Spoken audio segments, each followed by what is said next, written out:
A story in 5 words. Is Kimmel really this clueless?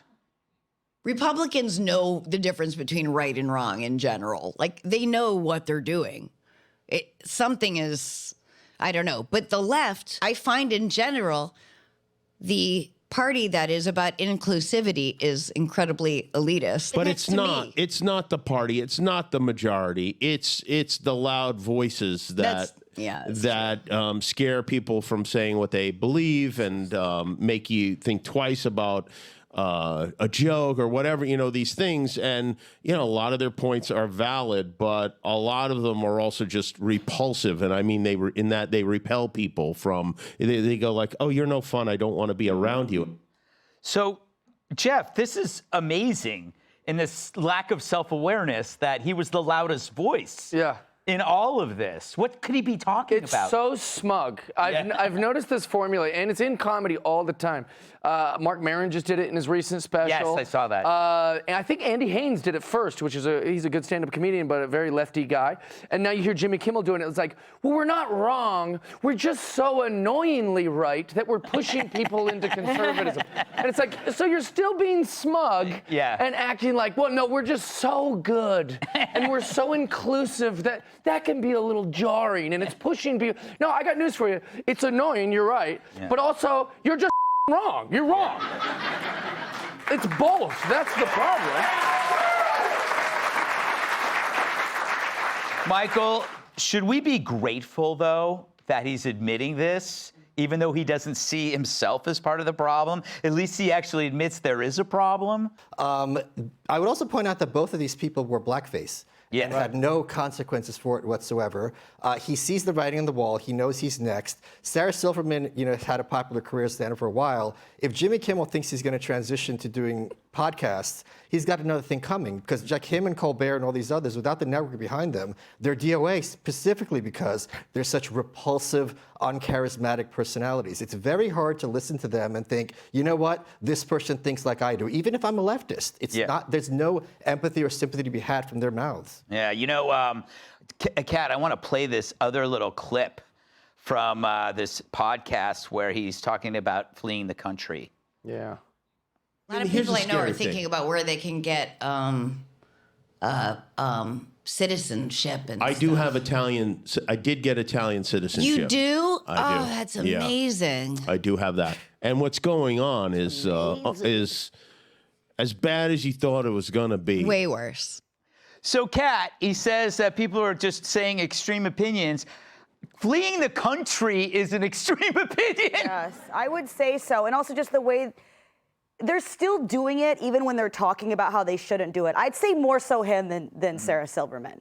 In talking about how, we're just so right, but these people just don't understand. And I think they're getting annoyed by how we act, about how right we are, as if they're talking about children and not adults that have opinions, and their opinions mean just as much to them as your opinions mean to you.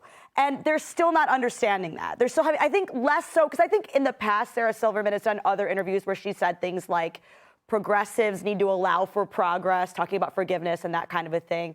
So more so him, you're still doing it even when you're talking about how you need to stop doing it. Yes, exactly. It's like saying I'm going to quit doing drugs while you're shooting up. Right. I think that's more understandable. Actually. Yeah, you're right. Yeah, you're right.